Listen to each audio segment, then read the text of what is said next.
جب یزید نے یہ اعلان کروا دیا کہ امام حسین علیہ السلام سے مدینے میں بیعت لی جائے تو امام حسین نواسۂ رسول کیسے ہو سکتا تھا کہ ایک شرابی زانی اور بے دین انسان کی بیعت کر کے اپنے نانا کے دین سے منحرف ہو جاتے۔ وہ وقت کے امام تھے اور دین کے محافظ تھے۔ انہوں نے یہ اعلان کیا کہ اے یزید تو میرے نانا کی شریعت کا منکر ہے، ان کے دین پر عمل نہیں کرتا، تو کیسے ہو سکتا ہے کہ میں تیری بیعت کروں؟ بس یزید نے امام حسین علیہ السلام کو شہید کر دینے کا حکم جاری کر دیا۔ یزید اور اس کے ساتھیوں کی یہی کوشش تھی کہ مدینے میں ہی آل محمد کو قتل کیا جائے، لیکن امام حسین کو جیسے ہی اس بات کا علم ہو گیا تو آپ نے اپنے تمام عزیز و اقارب سے کہا کہ میں یہ نہیں چاہتا کہ میرا خون ناحق میرے نانا کے شہر میں بہے۔ بس آپ اپنے نانا حضرت محمد مصطفیٰ صلی اللہ علیہ وآلہ وسلم کی قبر مبارک پر آتے ہیں اور رو کر فریاد بلند کرتے ہیں کہ اے نانا، اب آپ کی امت مجھے آپ کے شہر میں رہنے نہ دے گی۔ بس روتے روتے آپ کی آنکھ لگ گئی۔ خواب میں دیکھتے ہیں کہ حضرت محمد مصطفیٰ صلی اللہ علیہ وآلہ وسلم فرماتے ہیں کہ اے میرے حسین، تو جہاں جہاں جائے گا تیرا نانا بھی تیرے ساتھ ہوگا۔ اے حسین، تیری قربانی کے بغیر تیرے نانا کا دین بچ نہیں سکتا۔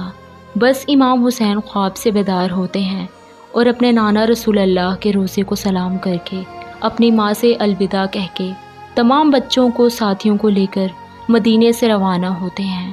تاریخ نے لکھا کہ امام حسین کی ایک بیٹی کہ جو شبیہ بی بی فاطمہ زہرا سلام اللہ علیہا تھی، جن کا نام امام نے فاطمہ صغریٰ رکھا تھا، اس وقت آپ بیمار تھیں اور امام حسین علیہ السلام کو یہ علم تھا کہ ان کی شہادت کے بعد ان کی بیٹیوں کو، بہنوں کو اور آل محمد کی مستورات کو قید کیا جائے گا اور کوفہ و شام کے بازاروں میں پھرایا جائے گا۔ بس تبھی امام حسین یہ نہیں چاہتے تھے کہ بی بی سیدہ فاطمہ زہرا کی ہمشکل بی بی بازاروں میں پھرائی جائیں۔ تبھی آپ اپنی بیٹی سے الوداع کہہ کے مکے کی طرف روانہ ہو جاتے ہیں، کیونکہ مکے میں اللہ کا گھر ہے اور مکے کی سرزمین پوری دنیا کے لیے امن کی سرزمین ہے۔ امام حسین علیہ السلام مکے میں کچھ ماہ گزارتے ہیں۔ یزید کو جب یہ علم ہو گیا کہ امام مدینے سے مکہ آ گئے ہیں تو وہ خوشی سے یہ کہتا تھا کہ یہ تو اور اچھا ہو گیا،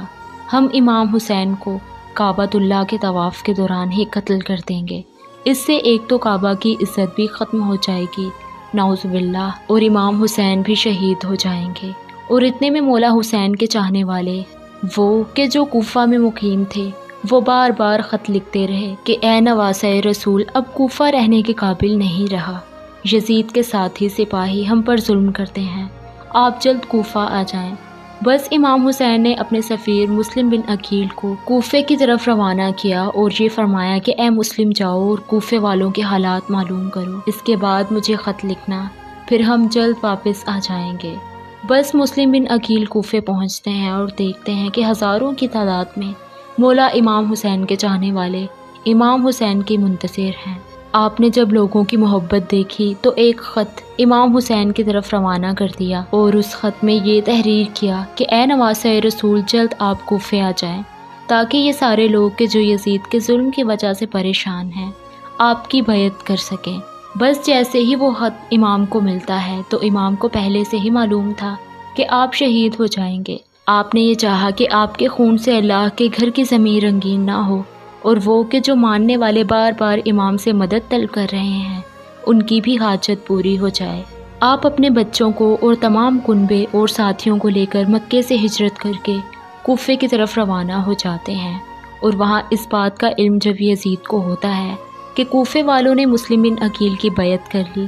تو آپ بے رحم اور محمد و آل محمد سے نفرت کرنے والے عبید اللہ ابن زیاد کو کوفے کا گورنر بناتے ہیں تاکہ وہ آل محمد کے چاہنے والوں پر ظلم کر سکے، مسلم کی بیعت توڑ سکے۔ ابن زیاد کسی کا سر کٹواتا ہے تو کسی کو سونے سے خرید لیتا ہے، کسی پر ظلم کرتا ہے تو کسی کو لالچ دیتا ہے، اور یوں رفتہ رفتہ کوفے کے لوگ حضرت مسلم بن عقیل سے دور ہوتے جاتے ہیں، یہاں تک کہ آپ تنہا رہ جاتے ہیں اور کوفے کی گلیوں میں پھرتے رہتے ہیں اور کہتے ہیں کہ اے کوفے والو، تم نے تو مجھے خط لکھ کر بلایا تھا اور آج اپنے اپنے گھروں میں ایسے چھپ کر بیٹھے ہو کہ جیسے تم مجھے جانتے ہی نہیں، اور یوں آپ کی شہادت ہو جاتی ہے۔